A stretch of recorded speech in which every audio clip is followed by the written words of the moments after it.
Le sentiment de solitude, il prend toute ton attention quand il s'active. Est-ce que tu peux ne pas te laisser distraire par lui quand il s'active? Est-ce que tu peux résister à la tentation de te voir comme une victime? À la tentation de voir cette activation comme une mauvaise chose? Parce qu'il y a un cadeau derrière.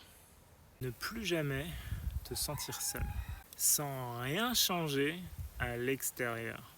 Alors l'extérieur changera bien évidemment, car tu t'es enfermé par ce sentiment dans plein de schémas différents. Ça t'a empêché de vivre la vie que tu pourrais vivre. Mais une fois que tu te seras libéré, tu te sentiras soutenu et joyeux.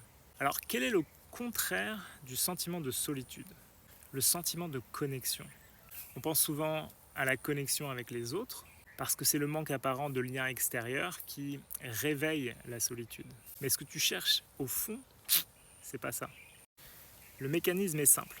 Tu perçois un manque dehors et tu déclares dedans « je manque de ». C'est cette déclaration qui coupe ta connexion avec toi-même, avec la vie, avec Dieu. Voilà d'où vient la solitude. Rien à voir avec les autres. Simplement une déclaration à l'intérieur. Et du sentiment de solitude naît souvent l'ennui.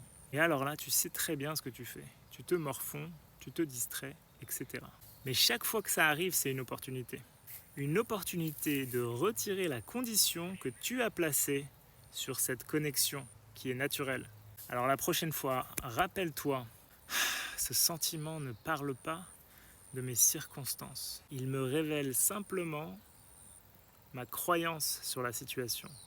Et si j'ose lâcher cette définition, parce que ce n'est que ça, simplement une définition posée un jour, et réactivée encore et encore et encore. Alors si j'ose lâcher cette définition, je me retrouve libre.